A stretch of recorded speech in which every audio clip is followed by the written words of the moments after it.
నమస్తే అండి. నా పేరు డాక్టర్ గౌతమ్. నేను ఇప్పుడు సిట్టింగ్ ఎమ్మెల్యే అండ్ మినిస్టర్ అయిన అంబటి రాంబాబు అల్లుండి. అది నా దురదృష్టం. ఎవరు ఏం చేయలేరు. బట్ ఈ వీడియో చేయాలా లేదా అని నేను చాలాసార్లు ఆలోచించి చేయటం నా బాధ్యత అని అనుకున్న తర్వాత నేను ఈ వీడియో చేస్తున్నాను. అంబటి రాంబాబు అంత నీచుడు, నికృష్టుడు, దరిద్రుడు,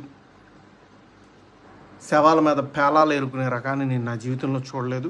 రోజు పొద్దున్నే దండం పెట్టుకునేటప్పుడు ఇంతటి నీచుడిని ఇంకొకసారి నా లైఫ్లో ఇంట్రడ్యూస్ చేయకు స్వామి అని ఎప్పుడు కోరుకుంటూ దండం పెట్టుకుంటుంటా. అంత భయంకరమైన వ్యక్తి. ఎందుకు ఇప్పుడు చెప్తున్నానంటే తన పోటీ చేయబోయే పోస్ట్ అలాంటిది.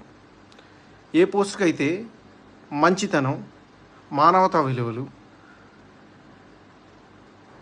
కనీసం బాధ్యత ఉండాలో వీటిల్లో అందరికీ 100% అందరికీ అన్నీ ఉండక్కర్లేదు. 0.001% కూడా లేని వ్యక్తి అంబటి రాంబాబు. ఇలాంటి వ్యక్తికి ఓటేసేటప్పుడు మనకు తెలియకుండానే కొన్నిటిని మనం ప్రోత్సహిస్తున్నట్టు. ఎలాంటి వాటిని?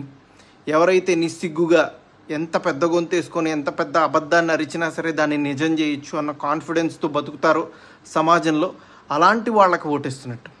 ఎంత లేకి పని అయినా చేసి చాలా హుందాగా బతకచ్చు సమాజంలో అని అనుకునే వాళ్ళకి ఓటేస్తున్నట్టు.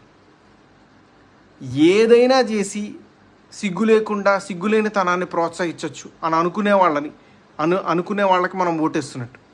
ఇలాంటి వాళ్ళకి ఓటేస్తే ఇవే సమాజం యొక్క తలరాతలాగా మారి రేపు సమాజం కూడా ఇలానే తయారవుతుంది.